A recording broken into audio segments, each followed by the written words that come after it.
세 번째, 선종어록의 성립입니다. 부처님의 말씀 우리는 경이라고 그랬죠? 보살의 저수를 논이라고. 논이라고 하는 것은 부처님의 경을 조금 더 체계 있고 알기 쉽게 이론적으로 정립한 것이 논이라. 그래서 중국 불교 쪽에 보면은 혈론이라고 많이 나타나죠. 법화 혈론이라든가 현론 아니면은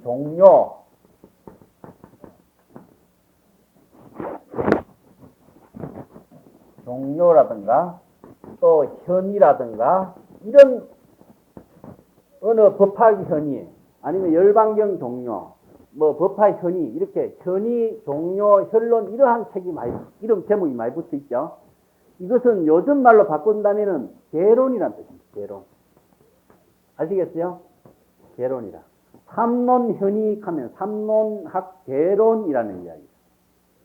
이제 삼론현익 요 교재 앞으로 선언의 강원의 교재가 법화현익 같은 법화학 개론을 따로 할 것을 법화현익 그 교재를 원본을 하나 가지고 주석적인 연구를 같이 해 나가면은 법화 개론을 천태 개론을 다 소화하는 것입니다. 이게 실질적인 것을 철학적인 것을 이렇게 소화시키고 교육하는 것. 요새 시시한 사람들이 적당히 모자이크로 만든 저술보다 훨씬 뛰어나 위대한 종교가들이 만들었기 때문에 이런 것이 개론이죠. 이것을 이제 보살의 논이라 그래. 부처님의 경전을 토대로 해서 세계에 있는 실천 정신과 사상을 논리적으로 정립한 것을 논이다. 이것을 보살들이 많이 했죠. 근데 이제 중국의 조사들에 의해서 설법과 일상의 대화나 행동한 문답들의 단편들을 모아갖고 어록이라고 하는 새로운 장르라고 하는 하나의 어떤 문학적인 형식을 말하죠. 근데 중국의 논어도 보면은 공자하고 제자들하고 대화죠. 대화하기로. 논어라고 하는 것도 하나의 어록의 어떤 중국적인 어록의 모티브가 되고 있습니다만은 어록이라고 하는 개념을 정확하게 만들어서 새로운 장르로서 출현시킨 것은 중국 선종의 조사들입니다. 조사들이 위해서 어록을 만들었죠. 그래서 어록이 만들어나니까 홍대의 사대부들도 자기 제자들 가르치고 대화했던 기록을 막 하고 어록을 남겨. 그래서 주자 어류 같은 것이 있죠.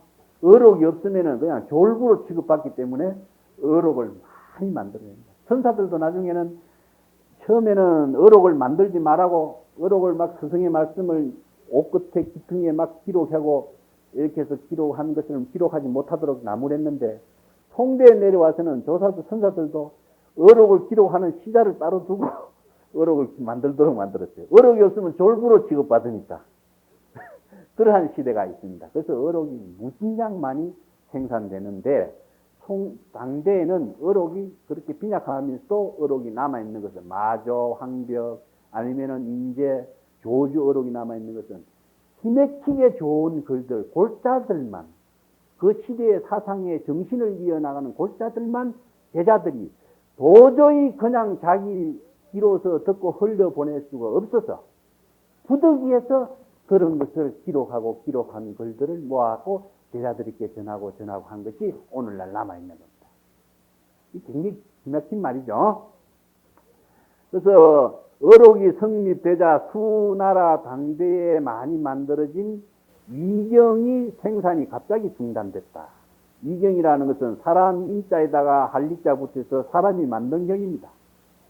위경은 인간이 부처님의 입과 말씀인 경전의 형식을 빌려가지고 만든 인간 상실과 권위주의 시대의 부산물이다. 이런 말이죠. 이 말이 무슨 말이냐면은 중국에 어록이 위경이 왜 만들어졌느냐 하면요. 이의경이라 그래. 중국 사람들 볼 적에 인도는 부처님의 나라. 부처님의 나라 진리의 나라인데 천축이라고 그랬죠. 근데 경전들이 수없이 많이 전래돼서 대성, 소성 경전들이 수없이 전래되었는데 경전들이 번역되고 전래될 적에는 온갖 가르침의 말씀, 진리의 말씀이 다 나타나서 좋았는데 경전이 다 번역돼서 다 정리를 해보고 그것을 정리한 것이 뭡니까? 예? 조상판석이라 그러죠? 부처님의 일대의 가르침이 과연 어떠한 가르침이 있고 어느 시기에 어떠한 가르침을 했는가 체계 있게 정립한 것이 누구냐? 전체 58조 조상판석이 있습니다. 조상이라는 것이 무엇이냐? 조상판석. 중국 불교를 하게 되면 이제 알게 됩니다. 부처님의 가르침의 모습이 어떻게 이루어지는가 하는 것을 비판하고 해석합니다. 부처님의 45년간, 49년간 설법이 어떠한 경전이, 어떠한 내용으로, 어느 시기에 어떻게 설해졌는가. 이렇게 정립한 겁니다. 조상 판석을 다 해보니까, 이제는, 근데 중국 사람들이 볼 적에 자기네들이 바라던 불교의 종교성에서 모습이 안 나타난 적이 있더라. 이게 뭐냐? 중국인들은 초행사상이 뛰어나죠? 초행사상이 뛰어나. 그래서 어려서부터 출가인들이 부모에게 허동하고 상강 오륜을 가지고 사는 것이 기본이 되어 있는데 초행 경전이 안 보여. 그러다 보니까 유교 측에서 불교는 부모들을 다 배반하고 출가하는 고로 자식들이다. 예? 이거 참, 그렇기 때문에 오랑캐의 가르침이 고모양 고꼴밖에 더 되느냐? 중국에서 볼 때 그 사람 오랑캐라 이 말이에요. 서역에서.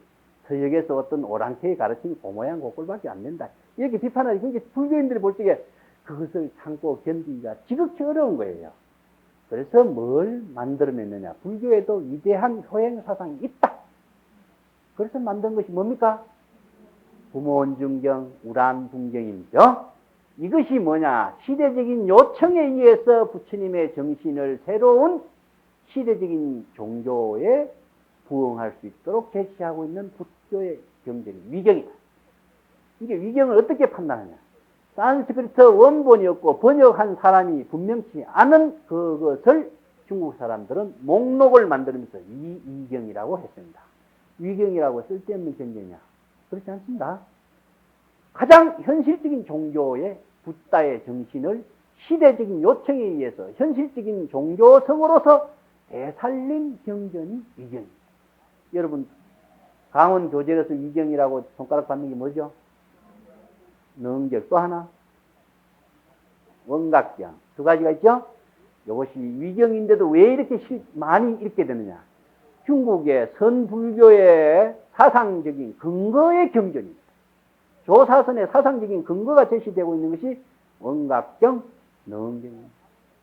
이게 우리나라 강원은 시문에서부터 시작해서 전부 다 선위경의 경전론으로서 다 제시되고 있죠. 이것이 실천불교를 강요하는 입장에서 그렇게 체계화된 겁니다.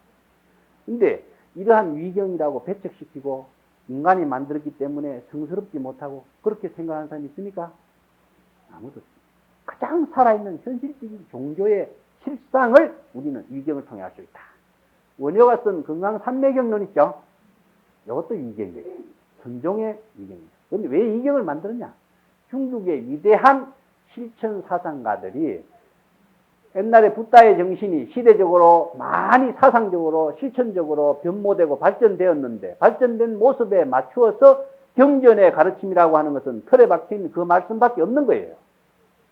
이게 시대에 의해서 많이 발전된 이러한 사상적인 발전의 배경이 되는 붓다의 경전이 없을 적에 이것이 가짜라고 오해를 불러일으킬 소지가 있죠.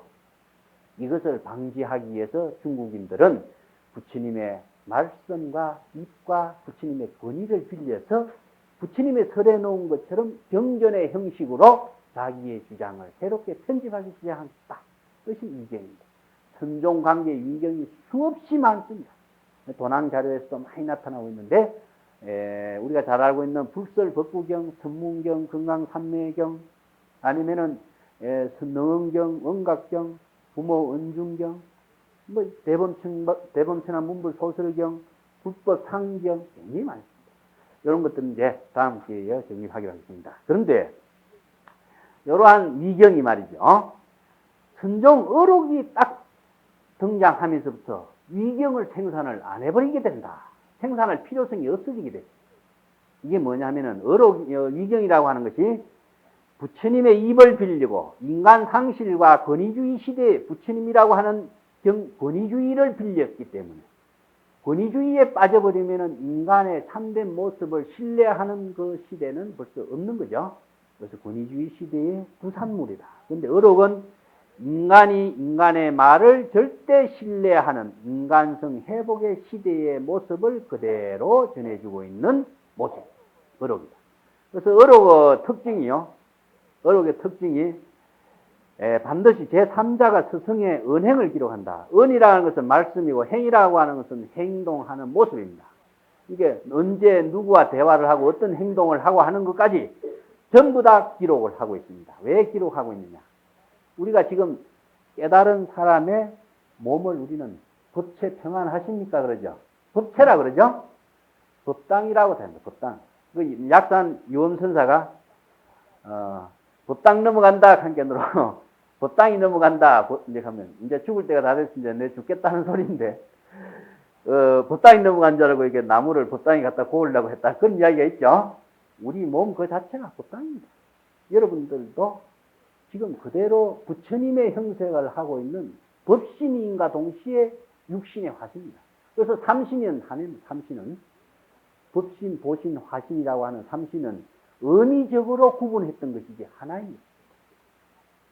이 때문에 법체다. 이것을 말하고 있습니다. 그런데 법을 설한 말씀이기 때문에 이 법체로서 법을 설한 말씀이기 때문에 어록은 성전으로서의 의미를 갖죠. 왜 그러냐 하면은 조사들의 말씀이 경전과 논의 가르침을 토대로 해가지고 그것을 공의 실천을 통해서 반야의 지혜를 전개했던 깨달음의 진리의 말씀을 한 것이 어록입니다. 이제 경전과 어록과의 관계는 무엇이냐? 정율론 3장이라고 하는 것은 우리들의 종교 생활의 실천적인 근거요, 사상적인 근거요, 인격의 근거죠. 우리가 3장을 제외하고 우리 불교적인 인격과 불교적인 지혜와 불교적인 삶을 전개할 수 있는 토대가 없어지는 거죠. 이러한 3장을 토대로 해서 위대한 조사들이 자기의 수행을 통해서 종교 체험을 통해서 위대한 깨달음의 세계를 전개한 것이 무엇이냐? 조사의 한마디 한마디 말씀이요, 한마디 한마디의 그 행동이다. 그래서 언행을 기록한 것이 어록이다. 그렇기 때문에 진리의 법체로서 전하는 말씀일 때 성스러운 성전의 의미를 가지고 있죠.